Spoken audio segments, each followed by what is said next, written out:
रिफ्टन बोलता है, क्या तुमने ये नहीं देखा कि मैं उसके साथ कैसा बिहेव करता हूँ? तुम्हें ऐसा क्यों लगता है कि हम साथ रहते हैं? मैक्सी बोलती है, आप रूथ, हेबरॉन और बाकी सब के साथ नॉर्मल बिहेव करते हैं और आपका उनके साथ क्लोज रिलेशनशिप है। रिफ्टन मैक्सी को अपने पास करते हुए बोलता है, वेल, अगर तुम इसे इस तरह कहती हो तो मुझे लगता है कि हमारा रिश्ता बुरा नहीं है। वो परेशान करने वाली हो सकती है, लेकिन वो एक टैलेंटेड वुमन है। मैक्सी बोलती है, लेकिन। तभी रिफ्टन बोलता है, लेकिन बस इतना ही, और उसे किस करते हुए बोलता है, मैंने उसे कभी वैसे नहीं चाहा जैसे मैं तुम्हें चाहता हूँ, और मुझे पता है उसके लिए भी ऐसा ही है। मैक्सी इरिटेट होकर बोलती है, लेकिन तुम्हें ये कैसे पता है? रिफ्टन बोलता है, हम ऑलमोस्ट 1 साल तक ड्रैगन कैंपेन के दौरान साथ थे, लेकिन उसने कभी पहल नहीं की।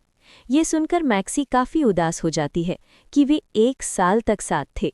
रिफ्टन इसे देखता है और स्माइल करके बोलता है, देखो मैक्सी, तुम्हारी और रूथ की अच्छी बनती है, लेकिन इसका मतलब ये नहीं है ना कि तुम उसके साथ सोना चाहती हो, है ना? ये सुनकर मैक्सी बहुत शॉक हो जाती है और चिल्लाकर बोलती है, नहीं, मैंने ऐसा कभी नहीं सोचा, मैं कसम खाती हूँ, और रूथ कभी आपके भरोसे को नहीं तोड़ेगा। रिफ्टन उसका चेहरा पकड़कर बोलता है, हाँ, मेरे और प्रिंसेस के लिए भी यही है। मैं ये कहना चाहूँगा कि मैं उसे अच्छे नज़रिए से देखता हूँ, लेकिन मैं तुम्हारे लिए अलग फील करता हूँ।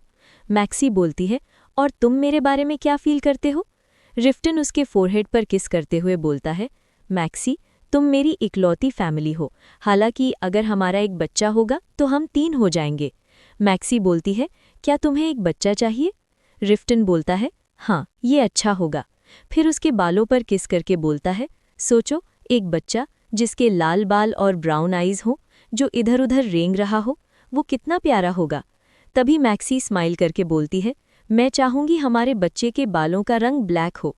मैक्सी सोचती है, हमारी अपना बच्चा जिसके ब्लैक और थिक बाल हों और शाइनिंग ब्राइट आईज, जो बिल्कुल रिफ्टन जैसा हो, कितना वंडरफुल होगा। एक छोटे से बच्चे को करीब से होल्ड करना, उसके सॉफ्ट गालों पर किस करना। लेकिन मुझे एनाटॉल आए हुए लगभग आधा साल हो गया है ना? मैंने रिफ्टन के साथ कितनी बार रिलेशन बनाया है? क्या मेरी माँ को प्रेग्नेंट होने में प्रॉब्लम हुई थी? फिर हमें नेक्स्ट डे दिखाया जाता है। मैक्सी ट्रेनिंग ग्राउंड की तरफ जा रही होती है और वो काफ़ी थकी हुई लग रही होती है और सोचती है, आखिर मैं क्या कर रही हूँ? इन सब के लिए मेरे पास टाइम नहीं है। मेरे पास अभी भी बहुत काम है। कल टूर पर जाने की वजह से मैं कोई काम नहीं कर पाई। लेकिन फिर हमें कुछ टाइम पहले का सीन दिखाया जाता है। 2 मेड्स आती हैं और बोलती हैं, माय लेडी, सभी मेहमानों ने कहा कि उन्हें काफ़ी अच्छी नींद आई। प्रिंसेस को छोड़कर सब आराम कर रहे हैं। हर हाइनेस नाइट्स और हर लॉर्डशिप के साथ ट्रेनिंग ग्राउंड में गई हैं। मैक्सी ये सुनकर हैरान हो जाती है। फिर वापस प्रेजेंट में मैक्सी जाते हुए सोच रही होती है, मैं जेलस नहीं हूँ, मैं तो बस अपने गेस्ट्स के लिए एक अच्छी होस्टेस बनने की कोशिश कर रही हूँ। रॉयल नाइट्स और प्रिंसेस भी ट्रेनिंग ग्राउंड में हैं। मुझे ये मेक श्योर करना होगा कि वहाँ सब उन्हें सैटिस्फाई करने के लिए हो। हाँ, मैं बस इतना करने आई हूँ। फिर वो ट्रेनिंग ग्राउंड में आ जाती है। सभी लोग जोर जोर से किसी को चीयर कर रहे थे। मैक्सी देखती है, वहाँ रिफ्टन था, जो किसी रॉयल नाइट से स्वॉर्ड फाइट कर रहा था। रिफ्टन अपने सिर्फ एक हाथ से ही उस पर भारी पड़ रहा था। सभी लोग चिल्ला रहे थे, कमांडर, उसे 2 टुकड़ों में काट दो। कुछ लोग जेरल्ड को हिम्मत दे रहे थे, कम ऑन जेरल्ड, तुम अच्छा कर सकते हो। ये देख मैक्सी बहुत शॉक हो जाती है। वो धीरे धीरे पीछे हटने लगती है। तभी एलियट आकर उसे पकड़ लेता है और बोलता है, आप यहाँ क्या कर रही हैं माय लेडी? मैक्सी घबरा कर पूछती है, सर एलियट, यहाँ क्या हो रहा है? आखिर वो ड्यूलिंग क्यों कर रहे हैं? क्या होगा अगर उन्हें चोट लग गई तो? एलियट उसे दिलासा देते हुए बोलता है, माय लेडी, आप चिंता ना करें, वो बस ट्रेनिंग कर रहे हैं। रॉयल नाइट का तो नहीं पता, लेकिन कमांडर अपने अपोनेंट का मनोरंजन कर रहे हैं। तभी रिफ्टन की नज़र मैक्सी पर पड़ती है और इसी मौके का फ़ायदा उठाकर जेरल्ड अटैक करने के लिए आगे बढ़ता है। ये देख मैक्सी शॉक हो जाती है और हम देखते हैं किसी की स्वॉर्ड दूर जाकर गिरती है। रिफ्टन जीत गया था। मैक्सी भी खुश हो जाती है। रिफ्टन तेजी से उसके पास आता है और मैक्सी को एलियट से दूर करके अपने पास कर लेता है और बोलता है, मुझे एक्सप्लेन करो कि तुम मेरी पत्नी के साथ क्या कर रहे थे? एलियट बोलता है, हर रेडीशिप ठीक नहीं लग रही थी, इसलिए मैं बस उन्हें सहारा दे रहा था। रिफ्टन बोलता है, मैक्सी, तुम यहाँ क्यों आई हो? ये जगह तुम जैसे कमज़ोर दिल वालों के लिए नहीं है। मैक्सी बोलती है, नहीं, मैं ठीक हूँ, मैंने नाइट्स को कभी ऐसे लड़ते हुए नहीं देखा। तभी एग्नेस वहां आ जाती है और पूछती है, क्या हुआ? ओह मैक्सिमिलियन, क्या तुमने कभी जाउस्ट या लॉन्ग स्वॉर्ड टूर्नामेंट में पार्टिसिपेट नहीं किया? मैक्सी बोलती है, नहीं योर हाइनेस। एग्नेस बोलती है, ओह अब मुझे याद आया, तुमने तो कभी जैकियम पैलेस भी नहीं देखा, है ना? मुझे याद है तुम्हारी बहन हर साल वहां आती थी। फिर एग्नेस बोलती है, क्या तुम्हें कैपिटल पसंद नहीं है मैक्सिमिलियन? मैक्सी बोलती है, नहीं ऐसी बात नहीं है, बस मुझे ट्रैवल करना पसंद नहीं। रिफ्टन देखता है। मैक्सी थोड़ी ऑकवर्ड हो रही होती है। वो गहरी सांस लेता है। तभी एग्नेस बोलती है, फिर भी आपको कभी सर रिफ्टन के साथ वहां आना चाहिए, मैं आपको खुशी खुशी घुमाऊंगी। तभी रिफ्टन उसके आगे आकर खड़ा हो जाता है और बोलता है, थैंक यू योर हाइनेस, लेकिन मेरी पत्नी इतनी लंबी यात्रा करने के लिए इनफ स्ट्रांग नहीं है। मुझे पता है आप समझ जाएंगी। मैक्सी उसे ऐसे बात करते देख घबरा कर सोचती है, वो फिर से प्रिंसेस से बदतमीजी से बात कर रहा है। एग्नेस बोलती है, oh my, how cold response, क्या ये हार्श नहीं लगता? अनातोल के डेवलपमेंट के लिए मैंने रोड बनाने में हेल्प की पेशकश की थी। रिफ्टन इरिटेट होकर बोलता है, लेकिन ये पूरी तरह से लेन देन वाली बात थी। रोड बनाने के बदले में आपने मॉन्स्टर्स का एक हिस्सा मांगा था। मैक्सी सोचती है, प्रिंसेस एग्नेस रोड कंस्ट्रक्शन में हेल्प कर रही है, ये मुझे किसी ने नहीं बताया। और रिफ्टन का कपड़ा पकड़कर बोलती है, ये किस बारे में है? रिफ्टन उसका हाथ पकड़कर बोलता है, मैक्सी, तुम्हें इस बारे में चिंता करने की ज़रूरत नहीं है। लगता है आज तुम इन सब से काफ़ी परेशान हो गई हो। चलो वापस चलते हैं। और एग्नेस से बोलता है, अब हम चलते हैं योर हाइनेस। मैक्सी पीछे मुड़कर देखती है। एग्नेस उन्हें बाय कर रही होती है। फिर कुछ दिन बाद का सीन दिखाया जाता है। सभी अपना अपना काम कर रहे होते हैं। मैक्सी विंडो से रिफ्टन और एग्नेस को देख रही होती है। तभी कोई बोलता है, आप अंदर आने की बजाय बाहर क्यों घूम रही हैं? मैक्सी देखती है। वहाँ रूथ खड़ा होता है। मैक्सी बोलती है, आखिर तुम कहाँ थे? मैं जब भी लाइब्रेरी में आती थी तुम मुझे यहाँ नहीं मिलते थे। रूथ बोलता है, मुझे खुद को टावर में बंद करना पड़ा ताकि मैं प्रिंसेस से न मिलूं।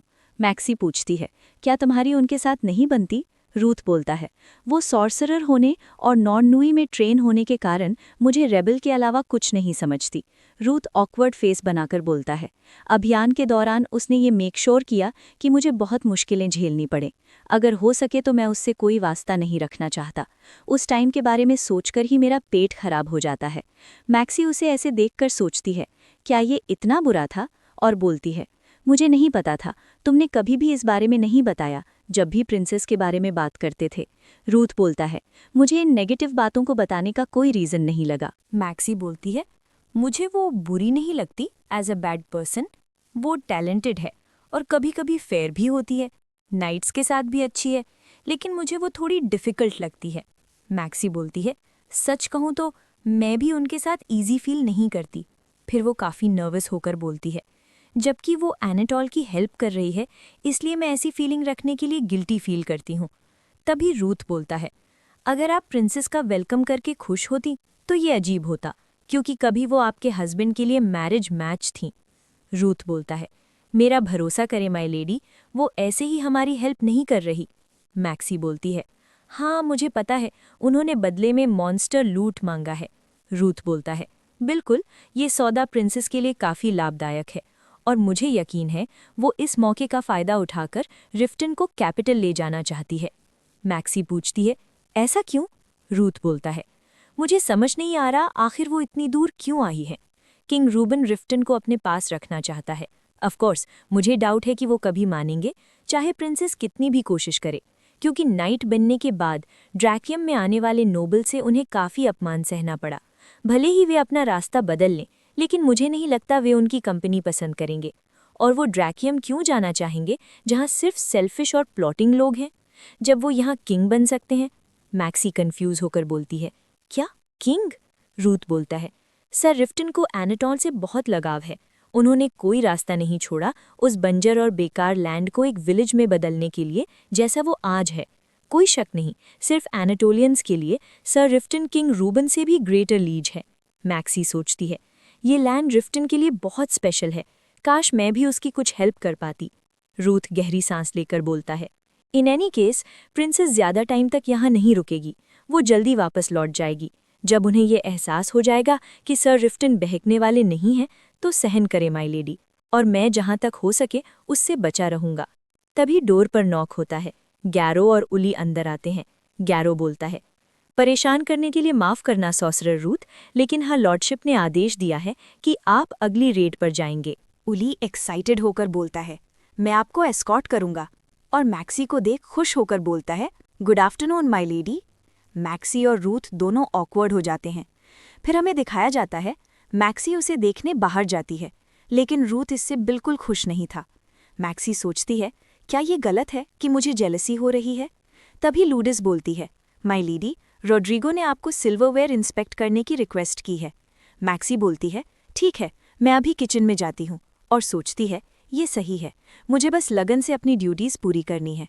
लेकिन क्यों मुझे थोड़ी सी डिसअपॉइंटेड फीलिंग आ रही है? फिर हमें दिखाया जाता है मैक्सी खाना खा रही थी। तभी लूडिस बोलती है, माय लेडी, आप ठीक से नहीं खा रही और आपको डार्क सर्कल्स भी आ गए हैं। क्या आप बीमार महसूस कर रही हैं? मैक्सी सोचती है, ओह, रिफ्टन का वेट करते करते मैं देर रात तक पढ़ते पढ़ते थक गई होंगी, और बोलती है, नहीं, मैं ठीक हूँ। उससे भी ज़रूरी बात यह है, क्या कोई संकेत मिला है कि उन्हें कंस्ट्रक्शन में हेल्प की ज़रूरत है? लूडिस बोलती है, हाँ, ज़रूरत है, सप्लाइज और वर्कर्स की। तभी डोर नॉक होता है। रोड्रिगो बोलता है, my lady, it's me Rodrigo. Maxi पूछती है, क्या कुछ हुआ है? रोड्रिगो घबराते हुए बताता है, कंस्ट्रक्शन साइट से अर्जेंट मैसेज रिसीव हुआ है, वहाँ मॉन्स्टर्स का अटैक हुआ है, काफ़ी वर्कर्स घायल हुए हैं। ये सुन मैक्सी घबरा जाती है और सोचती है, क्या रिफ्टन के होते हुए वहाँ इतने लोग इंजर्ड हो गए? क्या होगा अगर उसके साथ कुछ हुआ हो? रोड्रिगो बोलता है, उन्होंने जल्द ही सप्लाइज और रेइनफोर्समेंट्स की मांग की है। मैक्सी काफ़ी शॉक होती है और सोचती है, रूथ यहाँ नहीं है, वो रिफ्टन के ऑर्डर के कारण कंस्ट्रक्शन साइट पर होगा। मुझे गाइड करने के लिए यहाँ कोई नहीं है, लेकिन मुझे याद है रूथ ने पिछली बार क्या बताया था। मैक्सी बोलती है, सभी नेसेसरी सप्लाइज कैरेज में लोड करो, जलाऊ लकड़ियाँ, कढ़ाई, कपड़े, सुई धागा, साफ कपड़े, जो भी ज़रूरी हो सब। फिर वो याद करती है कि रूथ ने कहा था अनाटोल में बस एक ही हीलर है, और बोलती है, मैं खुद वहाँ जाऊँगी। देन हमें दिखाया जाता है मैक्सी कंस्ट्रक्शन साइट पर होती है। उली उसकी तरफ आते हुए बोलता है, माय लेडी, आप यहाँ क्या कर रही हैं? मैक्सी बोलती है, मैंने अटैक के बारे में सुना, इसीलिए सप्लाइज और रीइंफोर्समेंट्स लाई हूँ। रूथ कहाँ है? उली बोलता है, वो कार्बो वैली में है, सर रिफ्टन की हेल्प कर रहे हैं। ऐसा लगता है सर्दी के दौरान वाइवर्न का एक झुंड वहाँ बस गया, वे वहाँ उड़कर आए और सब बर्बाद कर दिया। ये मॉन्स्टर उनमें से एक है। मॉन्स्टर को देख मैक्सी अपना चेहरा ढक लेती है। उली बोलता है, जो मैंने सुना है उसके अकॉर्डिंग वहाँ 20 वाइवर्न ग्रुप में आए हैं। मैक्सी सोचती है, 20 भयानक मॉन्स्टर्स? मैक्सी बोलती है, क्या इसका मतलब है कि उसके अलावा कोई हीलिंग मैजिक यूज़ करने में केपेबल नहीं है? यूली बोलता है, सॉर्सरर ने जाने से पहले बहुत गंभीर लोगों का उपचार कर दिया था। हम विलेज से हर्बलिस्ट को बुला लाए हैं, लेकिन उस अकेले के लिए ये सब बहुत ज़्यादा है। मैक्सी बोलती है, पेशेंट्स कहाँ है? मैं देखना चाहूँगी कि किन्हें अर्जेंट ट्रीटमेंट की ज़रूरत है। यूली हैरान होकर बोलता है, पार्डन माय लेडी, ये बहुत डेंजरस है, खुद को खतरे से बचाएं और वापस जाएं। तभी मैक्सी सीरियस होकर बोलती है, मैं एनाटोल के स्वामी की पत्नी हूँ, ज़रूरत होने पर हेल्प करना मेरी ड्यूटी है, इसके अलावा मैं हीलिंग मैजिक में केपेबल हूँ। यूली बोलता है, लेकिन आपने हाल ही में मैजिक सीखा है और यहाँ और भी मॉन्स्टर्स छिपे हुए हैं, प्लीज़ माय लेडी, कम से कम हर लॉर्डशिप के लिए ही वापस चले जाए। मैक्सी बोलती है, क्या मैंने तुम्हें नहीं बताया, मैं ओगर्स और वेयरवुल्फ के सामने भी बेफिक्र थी और मैं हेल्प करने के लिए केपेबल हूँ। यूली बोलता है, मैं माफ़ी चाहता हूँ, मैं बस चिंतित था। फिर उसे ले जाते हुए बोलता है, हमने इंजर्ड लोगों को जंगल में एक कैंप में मूव कर दिया है, उन्हें खुले में रखना खतरनाक था, मेरे पीछे आए। फिर हमें दिखाया जाता है वे दोनों वहाँ पहुँच गए थे। यूली बोलता है, ये पहरे पर तैनात थे, विवर्न ने इस पर बड़ी चट्टान फेंकी जो उसके सर के पास से चली गई। वो अभी भी सांस ले रहा है, लेकिन काफ़ी खून बह गया है। मैक्सी उसके घावों को देख सोचती है, घाव साफ हैं, मिट्टी नहीं है, हड्डियां भी सही सलामत हैं, और बोलती है, मुझे बस अपनी प्रैक्टिस को दोहराना है, और वो अपना हीलिंग मैजिक कास्ट कर देती है। तभी वो कुछ देख हैरान हो जाती है और सोचती है, ये क्या था? अभी अभी मैंने एक स्ट्रॉन्ग माना का बर्स्ट रिलीज किया। यूली बोलता है, माय लेडी, और उसे उठाते हुए बोलता है, क्या आप ठीक है? मैक्सी बोलती है, हाँ, बस मैंने पहले कभी इतने ग्रेव वूंड को हील नहीं किया। मैक्सी परेशान होकर सोचती है, ये मामूली खरोच या जलन को ठीक करने से कहीं ज्यादा मुश्किल है। क्या बड़े घाव इतनी माना एनर्जी लेते हैं? तो रूथ का यही मतलब था कि वो सिर्फ गंभीर लोगों को हील करेगा। मैक्सी बोलती है, क्या कोई और सीरियसली इंजर्ड है? यूली थोड़ा परेशान होकर बोलता है, 2 लोग बेहोश हैं और 3 या 4 लोगों का लगातार खून बह रहा है। प्लीज़ आप खुद पर दबाव ना डालें।